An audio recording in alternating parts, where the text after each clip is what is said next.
سالهاست با خودم تو جنگم اما امروز بیشتر از قبل است بیچاره قلبم که اونو هر کجا گذاشتم قطره قطره خون میشه که اصلا گفتم بجم عشقون و دارون شهر راحت مطمع ناخوش گریه ها مجال نیست به جز سگ کوچیک اما خیلی خوب راه قلبم و واردی گناه من شده چند تا اکسیان کاری با طرف دارم که اونم تو حال ما نیست تو نمیخواستی تحمل تو منو ببینی آسی بندازیم تو میراه بعدش ببیچی یه روانی هم به قول خود قتیل شیطان که با خدا میکنه توانی با یه فرشته میتونی عشقش و ضروری میتونه به عشق لعنتی میکنی شبابی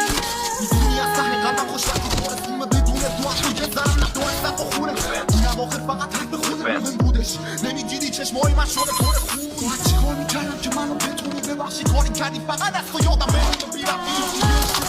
توی یادو میسونه توی آتیش درست کردی برای خوبی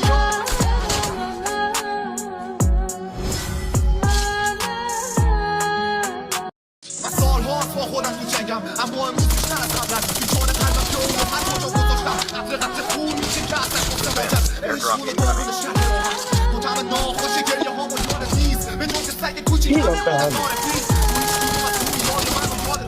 اما خیلی خوب راه قلبم و واردی گناه من شده چند تا اکسیان کاری با طرف دارم که اونم تو حال ما نیست تو نمیخواستی تحمل تو منو ببینی آسی بندازیم تو میراه بعدش ببیچی یه روانی هم به قول خود قتیل شیطان که با خدا میکنه توانی با یه فرشته میتونی عشقش و ضروری میتونه به عشق لعنتی میکنی شبابی